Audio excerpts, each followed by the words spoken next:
Let us look at a one shot quick recap of transmission of heat. तीन type के heat transfer में से पहला type का हीट ट्रांसफर के साथ जुड़े हुए फॉर्मूलाज रिकैप करते हैं, जिसका नाम है कंडक्शन। सॉलिड्स में, खास करके मेटल्स में, जिनके भी पास में फ्री इलेक्ट्रॉन्स होते हैं, उसमें कंडक्शन के माध्यम से हीट एक जगह से दूसरे जगह पे ट्रांसफर होता है। So if we are having a metal rod, जिसको हम एक जगह पे गर्म करेंगे और दूसरा वाला एंड अगर ठंडा रहेगा, तो गर्म वाले एंड से ठंडे वाले एंड के तरफ हीट का ट्रांसफर होता है। Whenever there is a temperature difference, there is a transfer of heat. तो इसके साथ जुड़ा हुआ फॉर्मूला समझने के लिए पहले टर्मिनोलॉजी समझ लेते हैं। हॉट एंड का temperature is a theta 1, cold end का temperature is a theta 2। So the temperature difference is a theta 1 minus theta 2। Heat hot end से कोल्ड एंड के तरफ जाएगा। जो डायरेक्शन में हीट जाएगा, उस डायरेक्शन का जो पैरामीटर रहेगा उसको कहा जाएगा लेंथ। हीट जो डायरेक्शन में जाता है, वो वाले डायरेक्शन का dimension is a length. Heat जो डायरेक्शन में जाता है, उसके perpendicular we take a cross sectional area. A is a cross sectional area. And now the formula for heat current, जिसको सिंबल दिया गया है H, जिसका मतलब होता है quantity of heat per unit time.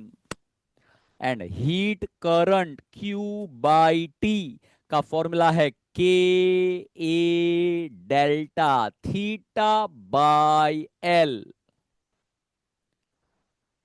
I repeat the formula, Q by T का formula है K A delta theta by L, where K का मतलब है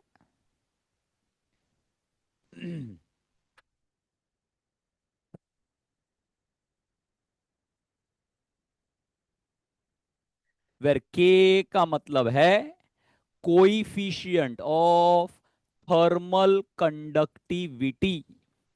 ए का मतलब है क्रॉस सेक्शनल एरिया।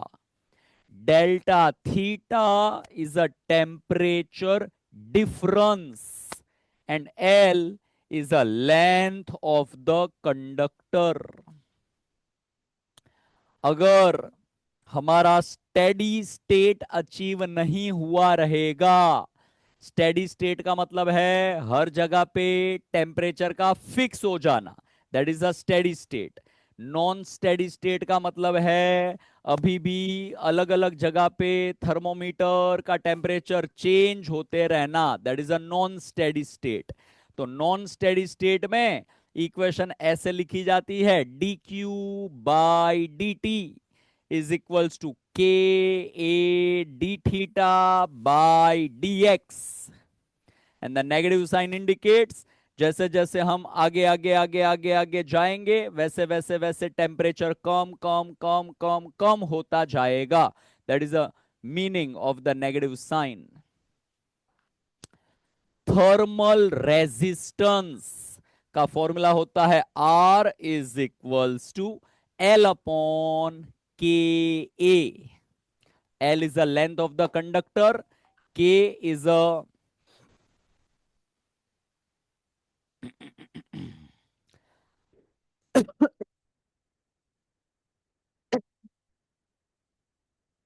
सॉरी, क्या बोल रहा था मैं? हाँ, R is a thermal resistance, L is a length of the conductor, K is the coefficient of thermal conductivity and A is the cross sectional area. जैसे हम करंट इलेक्ट्रिसिटी में Ohm's law का इक्वेशन लिखते हैं, V is equals to I R, conduction के case में भी हम ऐसा समवॉट सिमिलर इक्वेशन लिख सकते हैं, delta theta is equals to H R. Delta theta is a temperature difference. H is a heat current, which is a Q by T, and R is a thermal resistance. अब अगर एक साथ अनेक rod इस तरह से लगाए रहेंगे, एक रॉड बाजू में दूसरा rod, dot dot dot dot dot nth rod, तो सभी रॉड से फ्लो होने वाला हीट करंट सेम रहेगा. उसको कहा गया है rods are in series. So when the rods are connected in series, तब उसका इक्विवेलेंट रेजिस्टेंस अगर निकालना रहेगा तो इक्विवेलेंट रेजिस्टेंस निकालने का फॉर्मूला है R1 plus R2 plus dot dot dot dot dot Rn. पहले रॉड का थर्मल कंडक्टिविटी K1 है, दूसरे वाले का K2 है, dot dot dot dot dot nth वाले का Kn है, length L1 L2 dot dot dot dot dot Ln है. सारे रॉड को हटा करके सिंगल रॉड लगाया गया है, उसको कहा जाता है equivalent rod.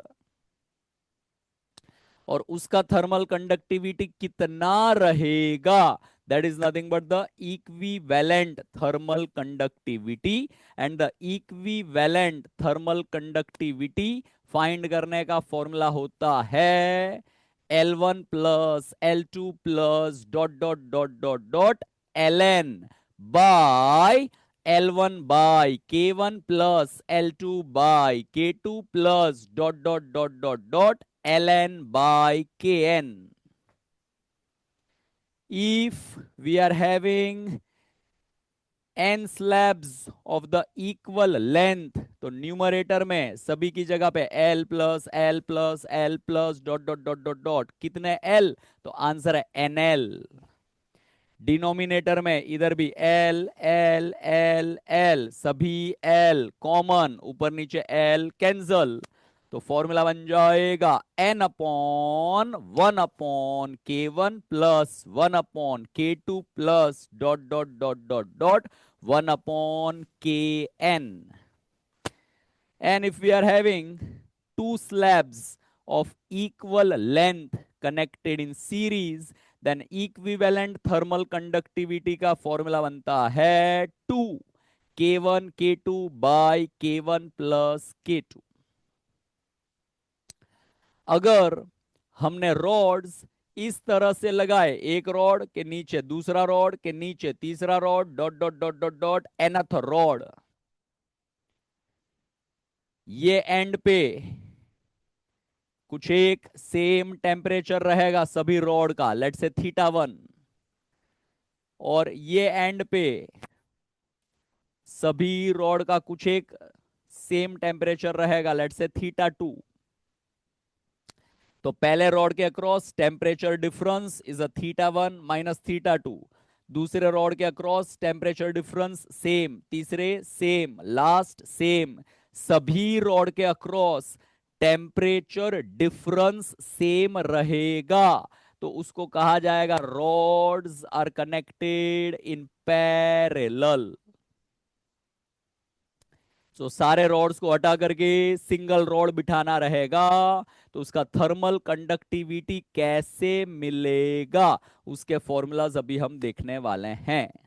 Heat current same म्हणजे सीरीज, टेम्परेचर डिफरेंस सेम म्हणजे parallel.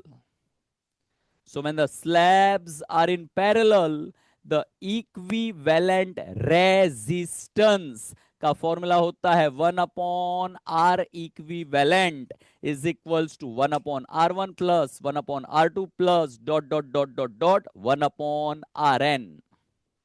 And equivalent thermal conductivity के इक्विवेलेंट का फॉर्मूला होता है K1 A1 plus K2 A2 plus dot dot dot dot dot KN AN by A1 plus A2 plus dot dot dot dot dot AN।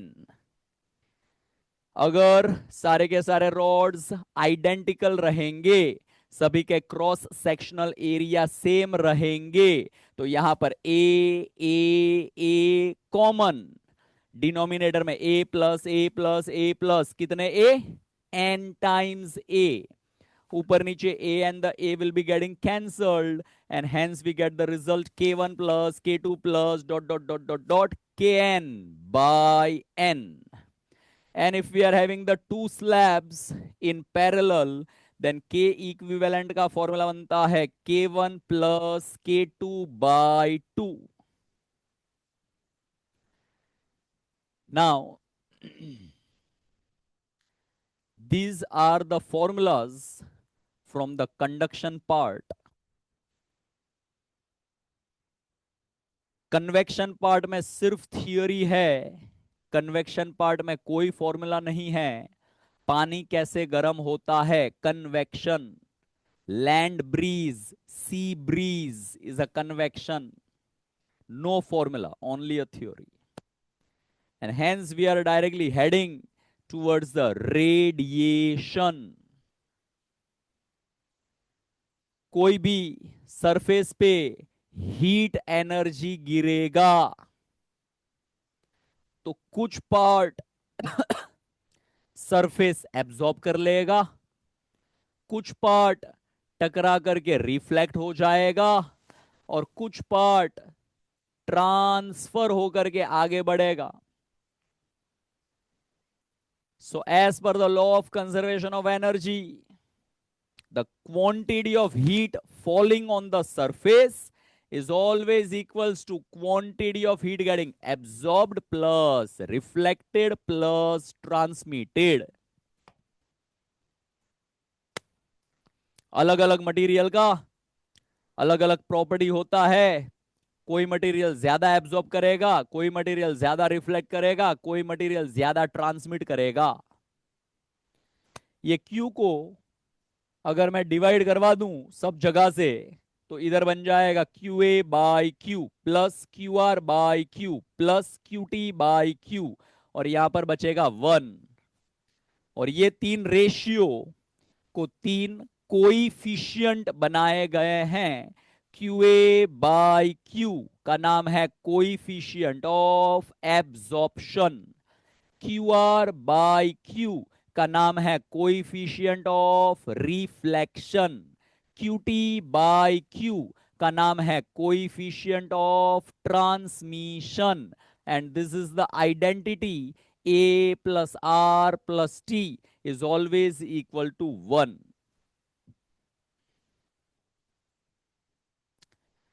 Perfect reflectors, mirrors, जिसपे जितना भी heat energy आता है टकरा करके पूरा का पूरा रिफ्लेक्ट हो जाता है, उनके लिए A और T 0 रहेंगे, R 1 रहेगा।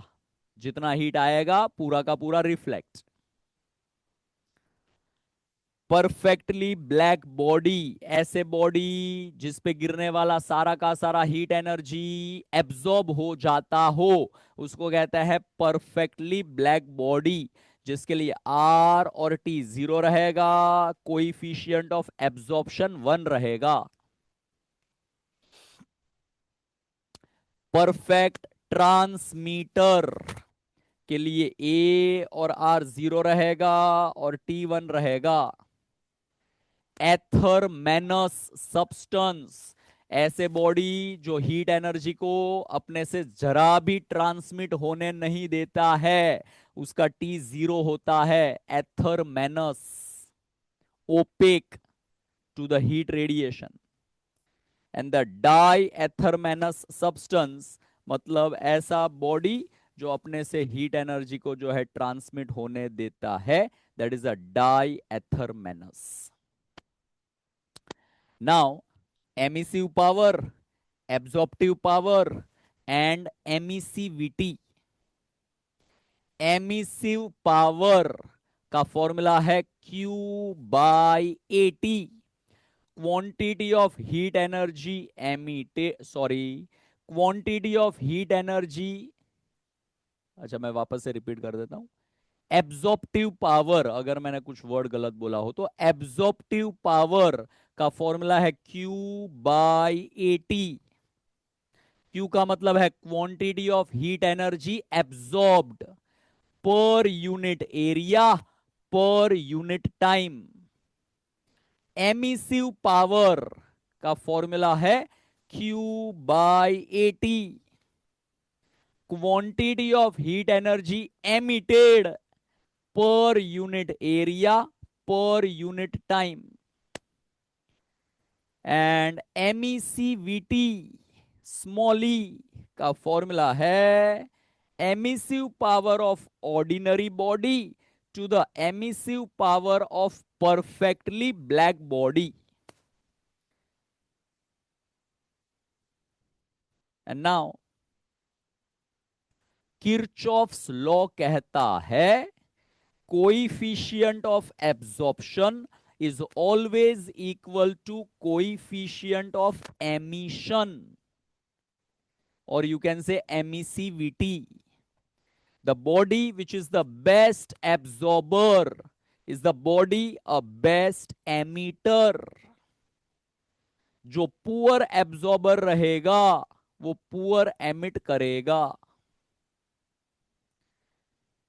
Stephen Boltzmann's law says that the emissive power of perfectly black body is directly proportional to T raised to 4, where T is the absolute temperature in the Kelvin scale. If we remove the proportionality, we get some constant, and that constant is a sigma, जिसका नाम है Stefan's constant. Emissive power of ordinary body का formula बनता है E sigma T raise to 4, where E is the emissivity. So ordinary body और perfectly black body का formula same ही है. परफेक्टली ब्लैक बॉडी का E1 होता है, इसकी जगह पर 1 डाल दो तो ऊपर वाला फॉर्मूला मिल जाएगा.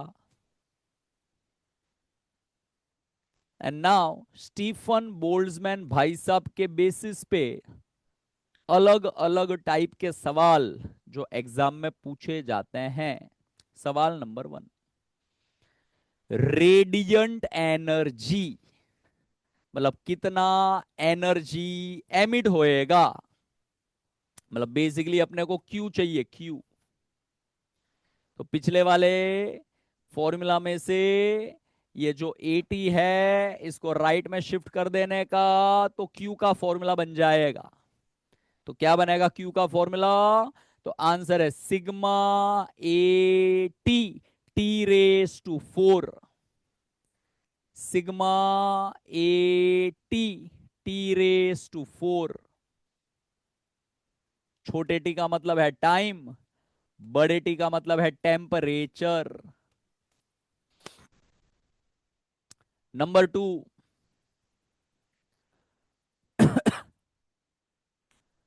Formula number 2,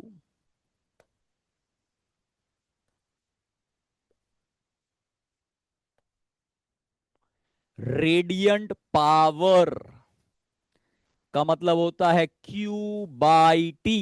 quantity of heat energy पर unit time is a radiant power. ये T यहां पर मल्टीप्लीकेशन में है, लेफ्ट में लेंगे तो डिवीजन में आ जाएगा. सो हमें रेडियंट पावर का फॉर्मूला मिल जाएगा. और रेडियंट पावर का फॉर्मूला होता है sigma AT raise to 4.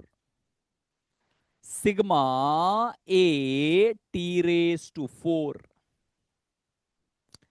The next one, is a net loss of heat.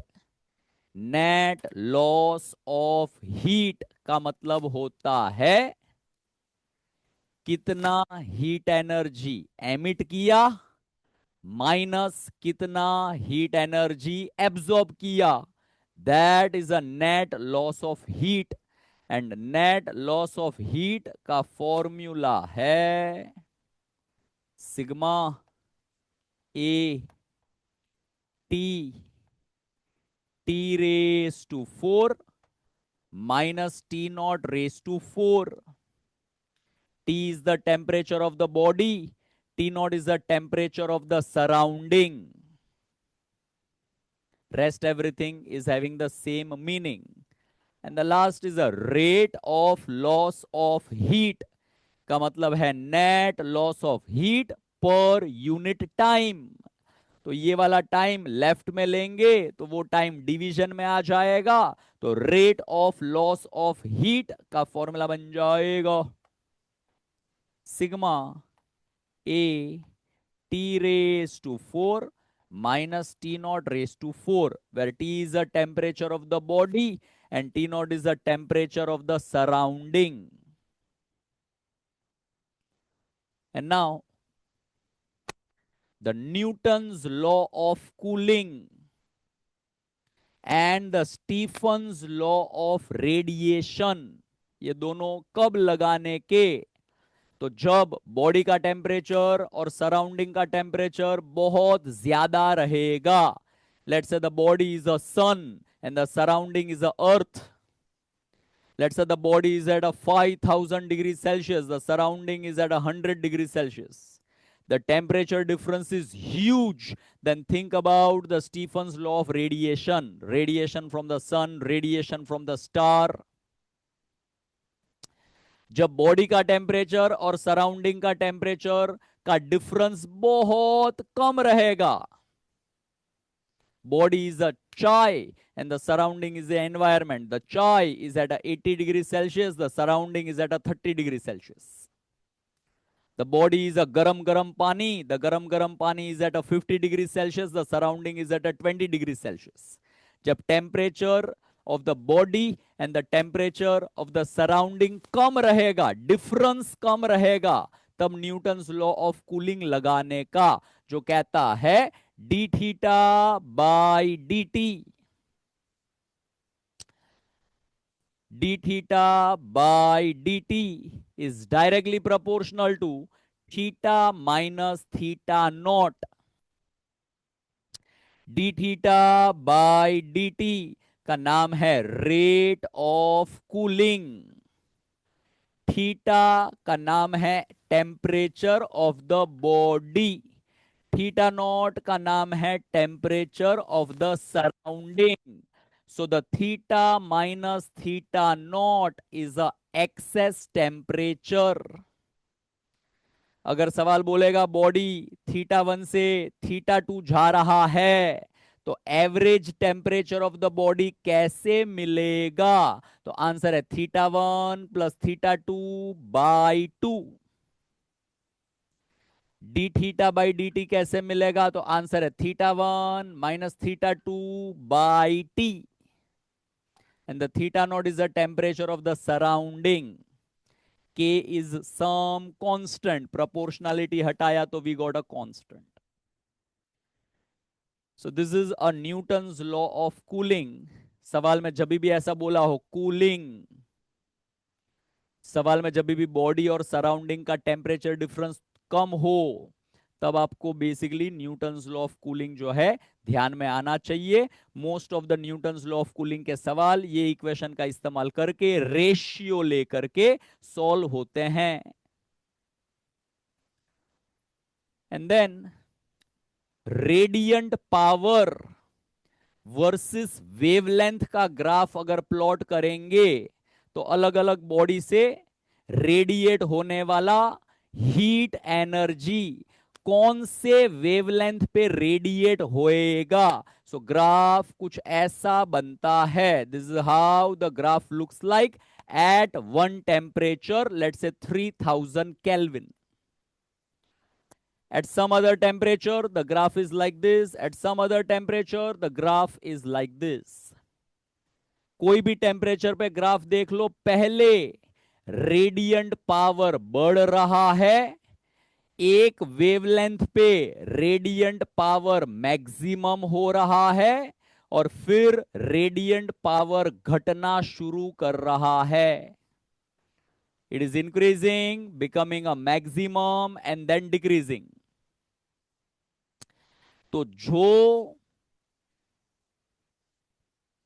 Wavelength पे आपका रेडियंट पावर मैक्सिमम है, उसको हमने स्टडी किया तो समझ में आया. 3000 केल्विन पे ये वेवलेंथ पे रेडियंट पावर मैक्सिमम है. 4000 केल्विन पे ये वेवलेंथ पे रेडियंट पावर मैक्सिमम है. 5000 केल्विन पे ये वेवलेंथ पे रेडियंट पावर मैक्सिमम है. तो जैसे जैसे टेम्परेचर 3000, 4000, 5000 बढ़ रहा है, वैसे वैसे wavelength at which radiant power is maximum is shifting towards the left, towards the left, towards the left. मतलब basically lambda decreases. So जो वेवलेंथ पे रेडियंट पावर मैक्सिमम है, जो वेवलेंथ पे इंटेंसिटी ऑफ रेडिएशन मैक्सिमम है, उसको lambda max नाम दिया गया है. और जैसे जैसे टेम्परेचर बढ़ रहा है, वैसे वैसे लैम्बडा मैक्स घट रहा है. And hence the lambda max is inversely proportional to T. The lambda max is a wavelength at which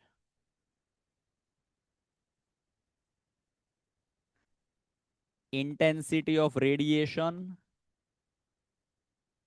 is maximum.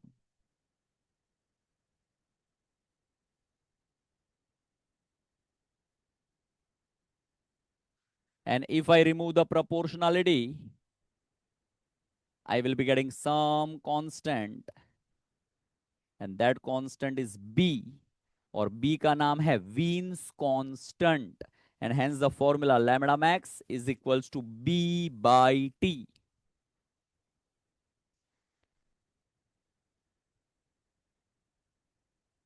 The red color is having the wavelength of around 6500 angstrom, 650 nanometer. The blue color is having a wavelength of around 3500 angstrom, 350 nanometer. सो जो star हमें लाल लाल लाल नजर आते हैं versus जो star हमें blue blue blue नजर आते हैं, रियल में द ब्लू कलर के stars will be at a high temperature and the red colour के star will be at a low temperature. लाल कलर के स्टार का टेम्परेचर अंदाजे से 4000 5000 केल्विन के बीच में रहेगा, जबकि ब्लू स्टार का जो टेम्परेचर रहेगा वो 5500 से भी बड़ा 6000 7000 केल्विन के रेंज में रहेगा. So that is all about the transmission of heat